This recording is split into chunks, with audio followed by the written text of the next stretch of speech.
नीलापुर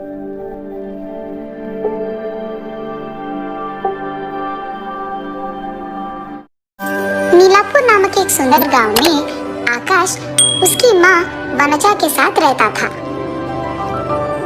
वो सब्जियां उगा के उनको बेचकर आए हुए पैसों से उसकी माँ का अच्छा देखभाल करता था। एक दिन जब वो सब्जियों को बेचने के लिए गांव जाता है, तब सब्जियां सब्जियां ताजा ताजा सब्जियां, आइए बाबू आइए, ऐसी उसकी पुकार सुनकर सभी उसके पास आकर सब्जियां खरीदते हैं। इतने में एक औरत, अरे आकाश, तुम्हारे पास सब्जियां कितनी ताजा होती है और वो भी इतने कम दाम में, वाह भाई वाह। अरे दीदी, आकाश इन सब्जियों को खुद से उगाता है और इतना ही नहीं, वो आए हुए इन पैसों से उसकी माँ का बहुत अच्छा देखभाल भी करता है। ये बहुत ही अच्छा आदमी है। आकाश, मुझे 1 किलो टमाटर चाहिए। जी मेम साहब। ऐसे ही गांव में सभी लोग उसके बारे में बहुत अच्छा बात करते थे और उसकी अच्छाई के बारे में बहुत ऊंचा सोचते थे। ऐसे ही सब्जी बेचते हुए वो पड़ोसी गांव में जाता है और जाते ही वहाँ एक बड़े घर के पास रुकता है। लगता है कि इस गांव में सबसे बड़ा घर यही है। इस घर में जरूर बहुत सारा पैसा और सोना मिलेगा। इस गांव में मैं इसी घर से चोरी करना शुरू करूंगा। आज रात जब सभी सो जाएंगे, इस घर को आके मैं चोरी करूंगा। हाँ, ये सोचकर वो वहाँ से चले जाता है। उसकी योजना के अनुसार ही उस रात को वो उस पड़ोसी गांव के बड़े घर में चोरी करने जाता है। हाँ, लगता है कि आजू बाजू के सारे लोग सो गए हैं। यही अच्छा मौका है इस घर में घुसने का। ये सोचकर वो उस घर में घुस के पूरा पैसा और सोना वहाँ से चोरी करके निकल जाता है। घर पहुँचते ही अपनी माँ को सोते हुए देख वो चुपचाप एक और कमरे में चले जाता है। हाँ, बहुत दिनों से मैं सुबह में ताजा सब्जियों को बेचकर रात के समय में इसे चोरी कर रहा हूँ, लेकिन आज मैं और भी पैसे लाया हूँ। एक बार मुझे इकट्ठा किए हुए इन सारे पैसे और सोने को देखना होगा।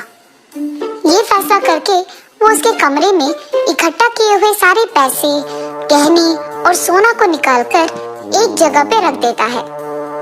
बाप रे, मैंने क्या इतने पैसे और सोना चोरी किया है? ऐसे वो चौंक जाता है। इतना सारा पैसा और सोना मैं घर पे लगाऊंगा तो मुसीबत आ जाएगी। मुझे जल्द से जल्द इसे कहीं छुपा देना होगा, लेकिन मैं इसे भला कहाँ छुपा पाऊंगा? इस सोच में पड़ जाता है। हाँ, अगर मैं इस सब पैसे को एक ऐसी जगह पे छुपाऊंगा जहाँ कोई लोग नहीं आ पाएंगे, तो यानी जमीन के ऊपर नहीं बल्कि जमीन के नीचे एक घर बना के अगर मैं सारे पैसे और गहने और सोने को छुपाऊंगा तो कोई भी नहीं आएगा वहाँ और किसी को कभी भी पता नहीं चलेगा। ऐसे वो उसके फैसले के मुताबिक ही जमीन के नीचे एक घर बनाता है और उसमें इस सारे सोने, पैसे और गहनों को छुपा देता है। हाय भगवान, अच्छा हुआ कि मैंने ये सब कर दिया। अब इस जगह में कोई भी नहीं आ पाएगा और तो और चोरी के सारे पैसों को यही छुपा पाऊंगा और जब मन चाहे मैं यहाँ आके आराम कर पाऊंगा। तब वो उस घर से बाहर आके जमीन के ऊपर पहुँचता है और उस रास्ते को ऐसे छुपा देता है कि किसी और को शक भी ना आए और तब वहाँ से खुशी खुशी चले जाता है। ऐसे ही वो हर रोज हमेशा की तरह सुबह के समय में सब्जियां उगा के उन्हें बेचकर अपने माँ के साथ रहते हुए रात के समय में चोरी करके उस सारे पैसे को उसके नए घर में छुपा देता था। ऐसे बहुत दिन बीत जाते हैं। एक दिन सुबह सब्जियां बेचते हुए आकाश एक घर के पास रुकता है। आज रात मुझे इस घर में चोरी करना होगा। वहाँ से जाते वक्त वो रास्ते में एक मांस की दुकान को देखता है। अरे यार, मांस को देखते ही खाने का मन कर रहा है। मांस खा के बहुत दिन हो चुके हैं, लेकिन अब अगर मैं यहाँ से मांस लेकर अपने घर जाऊंगा तो बनाकर खाने में बहुत देर लग जाएगा और रात के समय में मैं चोरी करने नहीं जा पाऊंगा। अब मैं क्या करूं? ऐसे सोच में पड़ जाता है। अरे हाँ, यहाँ से तो मेरा नया घर पास है। अगर वहां जाकर मैं खाना पका के खा लूंगा तो मांस का मजा भी आ जाएगा और साथ में थोड़ा आराम भी मिल जाएगा, और वहीं से रात में चोरी करने भी जा सकता हूँ। ये फैसला करके वो मांस की दुकान जाकर मांस को खरीद के उसकी सब्जी के बंडी पे लगा देता है। वहां से वो उसके नए घर के पास जाता है।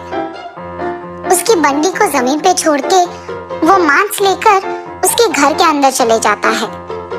इतने में निरुपम नामक एक आदमी उसके गाय के साथ उस तरफ आता है।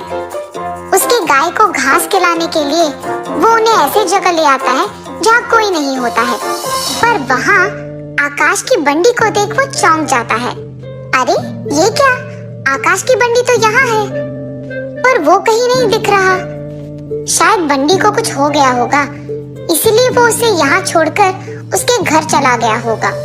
ये सोचते हुए वो उसकी अंगूठी से खेलते रहता है और अचानक वो अंगूठी जमीन के एक छेद में गिर जाती है। अरे बाप रे, मेरा सोने का अंगूठी! अरे ये गिर गया, अब मैं इसको कैसे वापस लाऊं? उस अंगूठी को वापस लाने के लिए वो उस छेद में से देखने लगता है। इतने में उसको उस छेद से मांस का सुगंध आने लगता है। हाँ, चूहे के छेद में से मांस की सुगंध क्यों आ रही है? यहाँ तो इंसान भी नहीं रहते हैं। अच्छा, जो भी हो, कुछ भी करके मुझे अपना अंगूठी वापस लेना होगा। ऐसे जब वो उस अंगूठी को ढूंढ रहा था तब उसे एक जगह पे घास के बिना रेत ही दिखाई देता है। यहाँ घास क्यों नहीं है और ये रेत गहरा भी नहीं है? ये सोचते हुए वो वहाँ थोड़ा खोदने लगता है। इतने में उसे वहाँ एक दरवाजा दिखाई देती है। जमीन पे दरवाजा क्यों है? तब वो उस दरवाजे को ऊपर की दिशा में खोलता है। वहाँ सीढ़ियों को देख वो आश्चर्यचकित हो जाता है। यहाँ सीढ़ियाँ क्यों है? पर अगर मैं इस रास्ते से नीचे जाऊंगा तो शायद मुझे अपना अंगूठी मिल जाएगी। जब वो सीढ़ियों से नीचे पहुंचता है तो वहाँ सोना, चांदी, गहने, मोती ऐसे देख वो चौंक जाता है। बाप रे बाप, इतना सारा पैसा और सोना, ये सब यहाँ क्यों है? ऐसे सोचते ही रहता है कि इतने में उसे आकाश खाना पकाते हुए दिख जाता है। ओहो, तो यहाँ से आ रही थी मांस की खुशबू। दिन के समय में गांव में सब्जी बेचते हुए और सबसे अच्छा रहते हुए इसने जो नकल डाला है वो बहुत गलत है। मुझे जल्द से जल्द सबके सामने इसका नकल उतारना होगा। तब निरुपम तुरंत वहाँ से चले जाता है। गांव जाकर वहाँ के सारे लोगों को आकाश की सच्चाई के बारे में बताकर उन सबको उस घर की ओर ले आता है। जमीन के नीचे निर्मित किए हुए घर में सोना, चांदी, गहने, मोती और उतना सारा पैसा देख गांव वाले दंग रह जाते हैं। आहा, मेरा मनपसंद मांस का खाना अब बन गया है, बस इसे खाने की देरी है। ये कहकर आकाश खाने लगता है। इतने में बाप रे, इतना सारा पैसा मैंने अब तक नहीं देखा।